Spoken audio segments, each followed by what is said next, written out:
All right guys, so last week or 2 weeks ago, something like that, I posted up kind of my first impression / unboxing of the FN 509 Tactical. Now in that video, I said that it might be the Glock 45 killer. And one of the reasons I said that was the Glock 45 is essentially a full-size frame with a compact-sized slide, which this is a full-size frame, compact-sized slide. And we also tested out this compensator. This was something that I was really wanting to test out. But I'm gonna be really honest with you, there is something that is super important that you should know about this compensator before you buy it. Basically, the FN 509 Tactical is a flat dark earth or coyote tan, I don't know what you call this, polymer pistol that has a modular optic system that does not require the use of Loctite for the screws. And something that I was super curious about was, well, is that true? Can you actually put these screws into place and tighten them down with no Loctite, go shoot it, and then have the gun hold zero? Another thing that I really needed to test out was this Apex Tactical flat face trigger that they just came out with. The OEM trigger from the factory was super gritty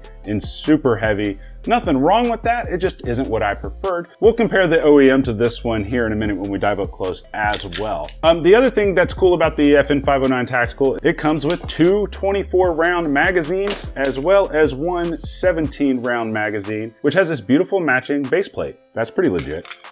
I'm gonna take this apart real quick. We're just gonna see how everything's wearing on this gun. And while I'm at it, I'm just gonna clean it up a little bit. I'm gonna be using shooter lube as well as some Otis products, but I'll have links for all of this stuff down in the description below if that's something you're interested in. But we also need to talk about something on this compensator that might be a little bit worrisome. So let's go ahead and clear this bad boy, take it apart real fast. This is the Henry's Holsters compensator. However, at the moment, I can't recommend it to you, and it's not because it didn't perform for me. It's because I got an email from Henry's Holsters, and they said there is a design flaw. You can either get a refund, or you can send it back, and we're gonna send you a redesigned one. I don't know what the flaw is, but we will find out. So at the moment, I'm not gonna recommend it until they fix that flaw. I wish I knew what it was, but I don't. I don't know if it has to do with it cycling or not, but with the OEM guide rod spring, it wouldn't cycle ammo. Thankfully, they have an OEM reduced powered spring, and it cycled really, really well. So no problems there. But because I got to send it back, I'm gonna put the standard spring back in it and the thread protector back onto the barrel. So let's take this apart real quick and get this pig cleaned up a little bit. I'm gonna spray this off camera, but I'm gonna use, this is a little two-step system that I use with shooter lube. It's a solvent and oil, and it's all non-toxic. It's all organic materials, and there's zero smell to this. It doesn't smell good, it doesn't smell bad. There's just no odor to it. So that's what I love about it. All right, I just sprayed that all over this slide. Not a huge deal. I just wanted to get all this stuff cleaned up because I like to clean my guns after I go to the range. Don't always have time, clean them right away, but I wanted to do my best. See a little bit of a mark right here from where that compensator was hitting it. I don't know if that is a scratch or just a mark, so I guess we'll find out, huh? Take this brush. This is a little Otis plastic, hard plastic bristles. I use this because it doesn't mar up the finish of a gun, and it really helps it get all the stuff off of it. Might be a little bit of a scratch. Who knows? It's not a huge deal. Get this breech face right here. All right, got that part clean. Let's clean up this barrel real fast. I'm just gonna wipe it off with the microfiber for the moment. See how it's wearing. So currently right now we have 400 or 500 rounds through this. I don't remember. I think it's around the 400 round mark. And I wanted to kind of get a good look at how is everything wearing on it. You know what I mean? Because I will say the one thing that I am impressed with is they have a very nice polished feed ramp from the factory. I didn't do that, so that's very nice. Finish up here, obviously is gonna wear off a little bit. On the hood's gonna wear off a little bit. That happens to every barrel. Doesn't look like the outside is doing too half bad considering how much we shot through it with the compensator. Then I'm gonna take this, this is the Otis ripcord. I'm gonna use that and just yank it through a few times. Okay. That should be good. I don't really overcomplicate the cleaning aspect of it. I just inspect for anything messing up on me, and then I look to see if anything's cracked or messed up. So this one's looking good. Let's see if we can get down in there. So everything's looking good in the barrel from what I can see on camera. So right off the bat with the FN 509 Tactical, I am impressed in a lot of ways, and there's really only one con that I personally have with this gun. But let's talk about what I am impressed with. Number one, I am super impressed with their modular optics system. Now, in my original video, I had the Vortex Viper on here. I ran a couple hundred rounds through that with the Vortex Viper, and then I wanted to test it out and see if it was gonna hold zero. It held zero like a dream, didn't shift or anything. The one thing that did kind of have me concerned, FN states that we don't need to use Loctite with these because there is an O-ring under here that puts upward pressure and torque on the modular optics. For theoretically, we don't need Loctite. And I really wanted to test that out. And I will say it is hands down working really, really well. I love it because the screws come out easily when they need to, but they stay in place when they need to as well. I really like this little piece right here that protects the rear sights. That's really nice. I do like how they included usable front serrations. That is very, very nice. We're gonna save this one for a different review for a standalone video, but I wanted to bring this one out to show you the two things that I didn't like about it.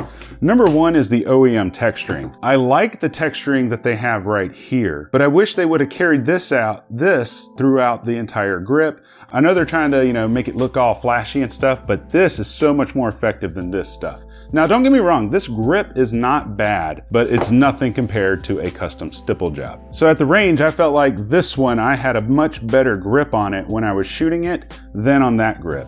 The second thing that I don't really prefer on the OEM 509 or 509 Tactical is this trigger. It does have that hinge design, and that's not even the bad part, but the brake and everything. So let me show you. Here's take up, brake, reset. The reset is really kind of stuttery. Let me show you. Yeah, that's weird. It's not a bad trigger, it's just they could have done a lot better. So with this one, I do have the Apex Tactical trigger, which does away with that hinge design and adds the blade in the middle for your trigger safety. Now this one does reduce the weight and everything, so there's take up, brake, reset, brake, reset, brake. I mean, it's super short, super precise. I love these triggers. I have them on my M&Ps and my Glocks. So let's jump up top real quick and let's talk about any future mods that I might do to this. And then we're gonna kind of give you my final overall impressions and knowing what I know now, if I would buy it or not. So back up top. On my first range trip, it actually didn't go very well at all. I took it out just like you see it right here. I think I had a different light on it, but I couldn't get it to cycle. And when I went to the range, I completely forgot to bring the extra OEM lightened spring for the guide rod to use with the compensator.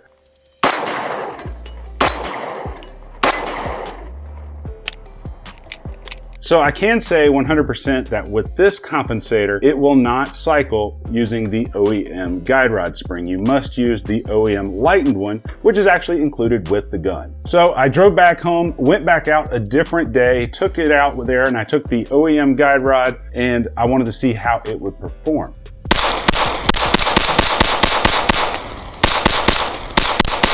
And as you can see, it performed really well. It shot very fast and very flat using the lightened recoil spring with this. Now, something very interesting about the lightened recoil spring on here, it's really not that light. The standard spring is oversprung, and this one feels more like a normal weight like you would find on a Glock or M&P or a CZ, because it doesn't feel that much lighter than my other guns to manipulate. A lot of times when I use lightened springs with my Glocks or M&Ps, sometimes I'll have a little bit of an issue of it going back into battery when it cycles. This one, not a problem. I can literally just guide this little slide home very carefully, and it locks right into place every single time. And that's with the lightened spring. I was very curious, but then after testing it with the compensator, I was very curious to see what it felt like without it. You could definitely tell a difference between having a comp versus not having a comp based on the recoil impulse of it. I bought this compensator from Henry's Holsters. I am definitely gonna either send it back or just get a refund for it. It did perform well for me, but they did say there was a big design flaw with it, and I'm not gonna risk it. So I can't recommend this as of yet in order to buy it because of that issue. Otherwise, it ran great. So let's talk about the pros and the cons of the FN 509 Tactical, and if you should probably get it over just a standard FN 509. The main advantage of the FN509 Tactical is the modular optics system, the threaded barrel, and the suppressor height sights. This is a standard version right here. We have not done a video on this yet. That is coming, don't worry. This one was customized by Loki Tactical, but this is just a standard FN509 that's been Cerakoted, stippled, and had some slide work. Everything else is OEM. The sights are OEM, the trigger is OEM, and everything. Now, in the previous video, we did a difference in the pull weight between the standard trigger and the Apex Tactical trigger, and there was about a pound to a pound and a half difference in pull weight. I believe this one was pulling just under 5 pounds. It was in the 4-pound range. This one was pulling in the 6-pound range. I can't remember if it was high or low, but I believe it was about a pound and a half difference. I will say though, if you do buy a 509 or a 509 Tactical, when you get the trigger, it is super gritty at first, but as you break it in, it does smooth out a little bit, but not as much as I would prefer. The trigger, it can be iffy, but thankfully there's a fantastic company that can change it in a way that it doesn't fail drop safes. For those of you that don't know, Apex Tactical drops the crap out of their guns from like 20 and 30 feet high, and they use high-speed cameras to capture everything to make sure these aren't going to fail, because a lot of police departments actually use their triggers in their Glocks. So that's something that's super important to them. Now the question kind of becomes, okay, you've already decided you want to get a 509. Should you get the Tactical or should you get the standard 509? Well, the main question you need to ask yourself is, are you going to be running suppressors, compensators, or a red dot? If the answer is no to all of those questions, then by all means, go ahead and get the standard FN509. Now, if you are going to run a red dot, highly recommend this gun. The standard FN509 runs about $550-ish. The FN509 Tactical, I believe they're in the $900 range, somewhere in there. I'll put links for other places where you can pick these up as well. So I say that to say this. I purchased this gun from my local FFL. I got to pay dealer cost. It was around the high 7s is what I paid for this. Now, if I would have bought this one, I don't know exactly what I would have paid, but it probably would have been close to the high 4s. So there's about a $300 difference between the standard 509 and the 509 Tactical. If I wanted to run this one the same way that I run this one, I would need to go buy a set of suppressor height sights. So that's about $100, especially if you get night sights that are on that 509 Tactical. And then I'm going to need to get this milled for a Trijicon RMR or whatever red dot I want to use. That's going to be about $100 to $125. So now we're out $225. Then if I want to run a comp, I'm going to have to buy a threaded barrel. And I don't know what the prices are on the threaded barrels for the 509, but typically barrels are anywhere from $150 to $300. So if I purchased all of that stuff and the FN509, let's just pretend I paid $500 for the FN509. Now I'm at $600 with sights. Now I'm at $725 with an RMR cut. And now I'm at $925 with the threaded barrel. And that didn't even include the 224 round magazines and the lightened guide rod spring to use with the compensator. I say that to say this, if you're planning on running those things on there, go for the FN509 Tactical, you won't be sorry. Now moving forward in the future also, we will be going over holsters and other types of things that you can use with this. I don't have a holster yet, but we will be talking about that so we can see if that's something that we want to conceal carry or not. But I give this a 100% win based on the results that I've gotten. I have zero complaints about it. It feels amazing, it shoots amazing, and it comes with everything that you could possibly want in a gun. And if you use the link that I have below for it, you can get it at dealer cost. So until next time, guys, hit the subscribe button, like the video. I love you, and you guys stay sexy.